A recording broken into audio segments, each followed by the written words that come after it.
get to spend enough time in lab actually visualizing all the demos and all of the things that are really crucial to learning the techniques for this class, I decided I would film a titration video. Yes, you will actually get some experience with this semester. However, it is a fairly important technique. So I am going to start with the burette. Okay, if I can tip this up a little bit. A burette has, and they're stored upside down, has a pointy end, and if I kind of lower this down, and it has a blunt end. This is the end you fill.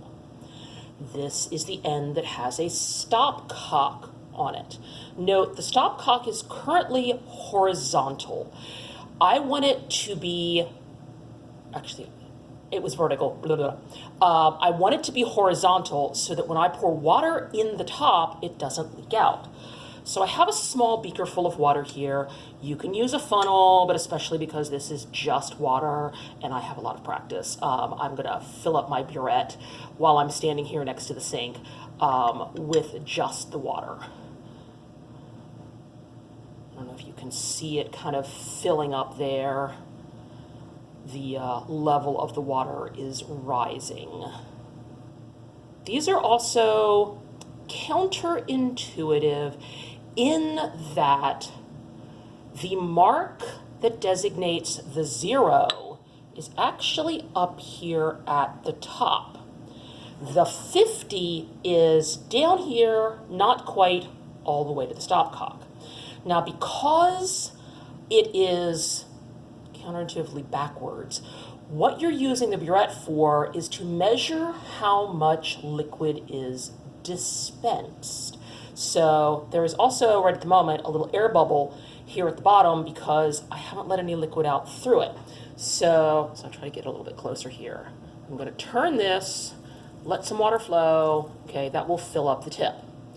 I'm then going to come back over here to the burette clamp. Let me kind of rotate this a little bit. Use 2 fingers, squeeze. It will open it up enough that you can place it. And as I titrate or allow liquid out, what I'm going to do is reach down here, and I'm starting at, remember this is up near the top, I am starting at about 2.80 milliliters. I'm gonna let some liquid flow out. You can maybe hear it. I'll tip this down a little bit so that you can see. And I'm gonna stop it. And I stopped it at 12.50. Okay, so these are designed to be read to 2 decimal places. Now, if my camera will cooperate, I'm gonna see how close I can get this before I lose focus. All right, you can see the numbers. Okay, and it's marked an awful lot like a centimeter ruler, but you can estimate halfway in between the smaller marks, hence why it is designed to be read to 2 decimal places. So this has, if I actually hold my hand behind it when I look at it, this actually has 2.70 or 12.70 milliliters in it, and you're reading the bottom of the meniscus. Remember, the meniscus has a curve to it because it is in a narrow tube.